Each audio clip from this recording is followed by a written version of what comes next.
High, this is Marjia. চলুন আজকে 1 মিনিটে আপনাদের একটা প্রোডাক্টের রিভিউ দেই। প্রোডাক্টটা হচ্ছে একটা বাংলাদেশি সানস্ক্রিন, নাম Revive daily moisturiser sunscreen. It claims it has SPF 50+ with PA++++, and এটার প্যাকেজিং এর সামনে খুব সুন্দর করে লেখা আছে sweat resistant, no white cast, UVA and UVB protection. এখন আসি এটা প্যাকেজিং সম্পর্কে। এটার প্যাকেজিংটা আমার খুবই ভালো লেগেছে। Colour combination top notch. এটাতে থাকছে 50 ml এবং দাম হচ্ছে 700 টাকা, যেটা কিনা মোটেও কম না।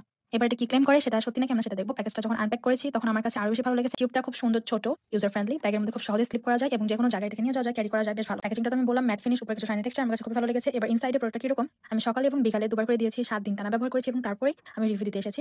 আমার কাছে কিরকম লেগেছে আমি ইন ডিটেইলসে বলবো আজকে। টেক্সচারটা হচ্ছে একদম creamy texture, non sticky light texture. Apply করার সময় সামান্য কুলিং সেন্সেশন হয়, অ্যাবজর্ব হওয়ার বেশ আগ মুহূর্তে, তখন এটা কিছুটা একটা শাইনি ফিনিশ দেয়, কাইন্ড অফ জেল টেক্সচারের মতো।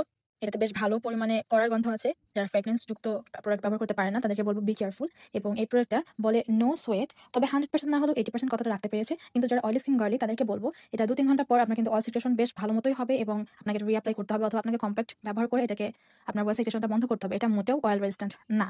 এরপর আসি হোয়াইট কাস্ট। এটা আসলে একদমই হোয়াইট কাস্ট দেয় না, ইট ইজ ট্রু। তবে এটা ব্লেন্ড হতে অনেক সময় নেয়। আমি এখানে দেখেছি বেশ অনেক সময় ধরে আপনার এটাকে ব্লেন্ড করতে হবে এবং ব্লেন্ড হওয়ার পরে স্কিনটা বেশ ওয়েট বা ড্যাম্প বা ময়েশ্চারড দেখা যায়। এরপরে এটা সেমি ম্যাট লুক দেয়। মোটামুটি আপনার 1 থেকে 1.5 মিনিট এটাকে সেট হতে দিতে হবে।